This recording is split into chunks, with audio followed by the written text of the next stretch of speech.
बिहार के हक एवं सम्मान दिलाने के लिए जन स्वराज पार्टी का हुआ गठन।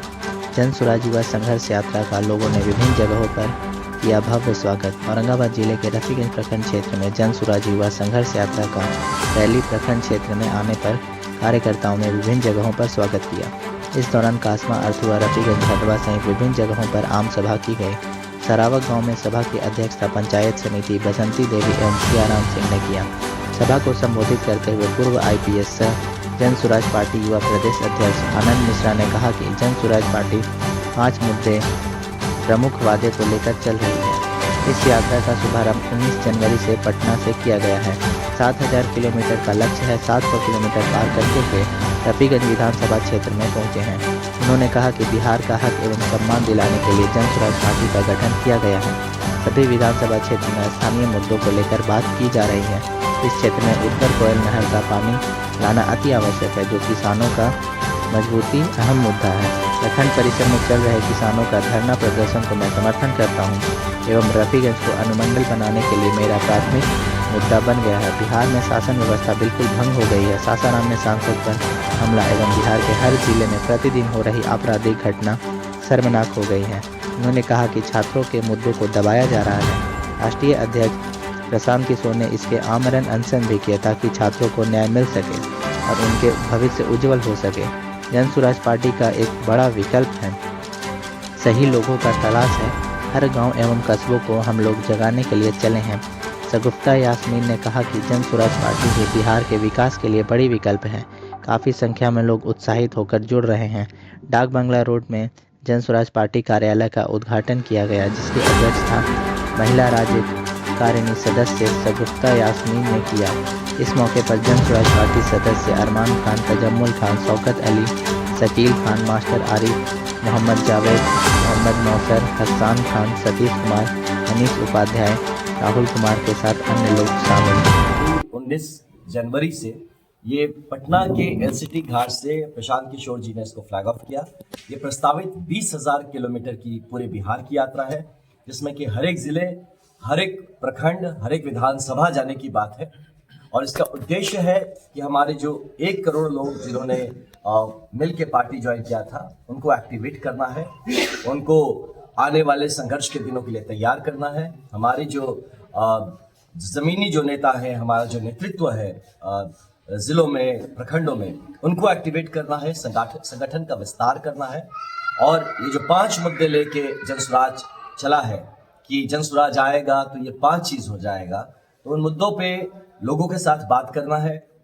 इस अलग से एक इम्पॉर्टेंट मुद्दा ये है कि पिछले आपने 17वीं BPSC के बाद जैसे प्रशांत जी के 14 दिन का जो आपने अनशन देखा, तो उससे निकलता हुआ जो लोकतांत्रिक व्यवस्था के नाम पे लाठी तांत्रिक व्यवस्था चल रही है, इसके बारे में भी लोगों को आगाह करना है। साथ ही साथ बिहार के सर्वांगीण विकास के लिए जमीनी मुद्दे क्या है, इनको उठा के अपने रिपोर्ट में शामिल करना है। इन मुद्दों के साथ अभी तक हम ये 5वें जिले में पहुंचे हैं और करीब 700 से ज़्यादा किलोमीटर हम चल चुके हैं। करीब 34 प्रखंड पार कर चुके हैं। करीब 22 विधानसभा, 22वें रफीगंज आज 22वें विधानसभा में आके रुके हैं। तो ये अभी तक का हमारा सारांश है। क्या अगर आपकी सरकार बनती है तो क्या रहेगा?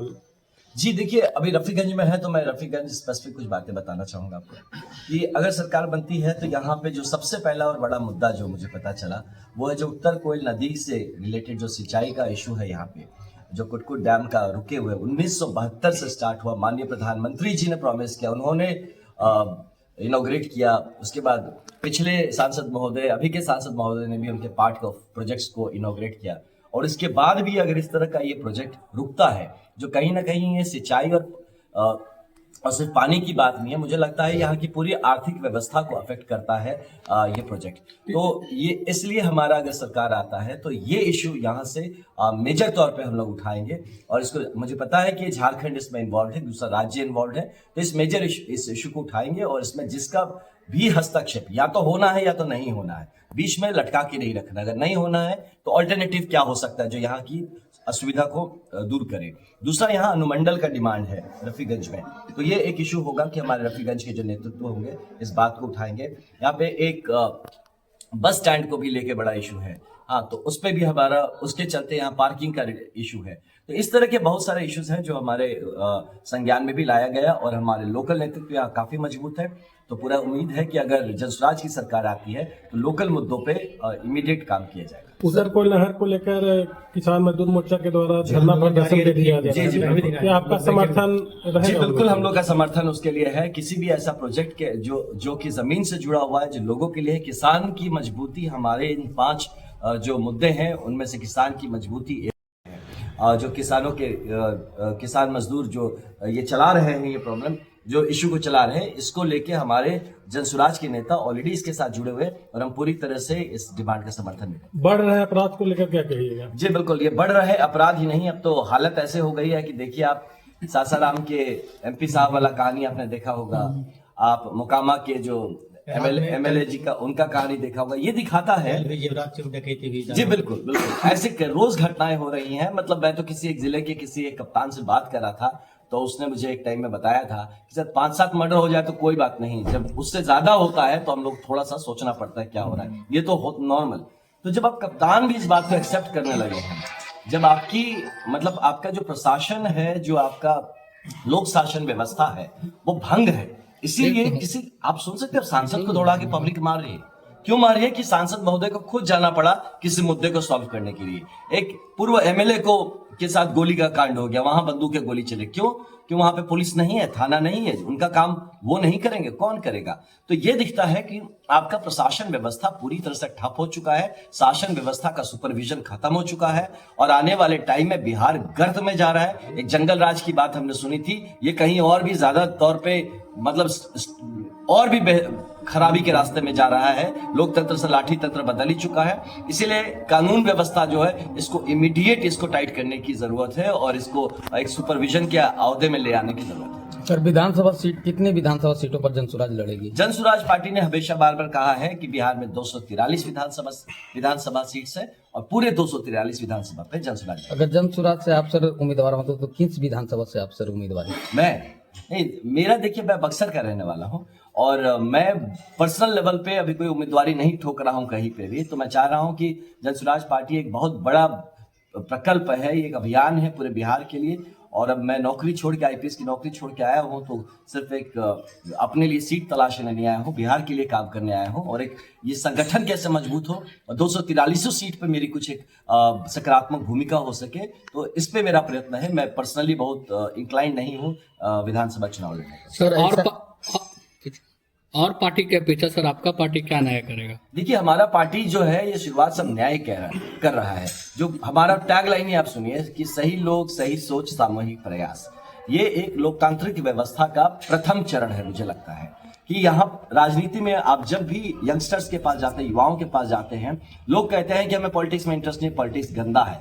इसलिए पॉलिटिक्स गंदा नहीं है, उसमें कुछ पॉलिटिशियंस गंदे हैं। तो उसके चलते ये जो पूरा धूमिल हो चुका है, तो यहाँ सही लोगों को लाने की चेष्टा, इसलिए हमारा पार्टी अलग है कि हम सही लोगों को तलाश रहे हैं, जो अपने से उठकर बिहार हित में और जनहित में काम कर सके, जो सही सोच के साथ हो, जो समझे इस बात को कि राजनीति पैसा कमाने का माध्यम नहीं है, राजनीति पावर फ्लेक्स करने का माध्यम नहीं है, राजनीति अपने को चमकाने का माध्यम नहीं है, और वो सही सोच बिहार के हित में, बिहार के लोगों के हित में, यहाँ की युवा, महिला, बुजुर्ग, बच्चे, इनके लिए सही सोच लेके आए, इसके लिए काम और सामूहिक प्रयास में यकीन रखे।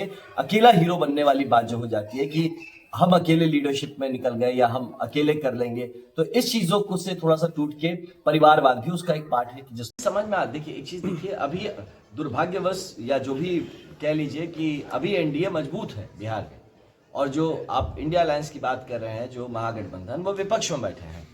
तो उनको लग रहा है अब जनसुराज पार्टी आएगा तो सबसे पहले होता है ना कि जो सबसे पीछे होता लाइन में वही खिंचा के बाहर निकलता है, तो उससे ये डर है कि ये हमको सबसे पहले गिराएगा। तो भैया इसको बी टीम बना के वोटर्स को कंफ्यूज कर दीजिए, जो सबसे कमजोर है वो सबसे पहले गिरेगा। अब वो अगर राजद को लगता है, अब महागठबंधन में राजद ही है जो ये नैरेटिव चला रहा है, राजद को लगता है कि वो सबसे कमजोर है, उसको पता है कि उसका जो किला है वो अब धंसने वाला है, इसीलिए ये बार बार ये इस तरह का आरोप लगाता है। ध्यान रहे कि जनसुराज पार्टी बिहार की ए टीम है, वो किसी की बी टीम नहीं है। धन्यवाद सर।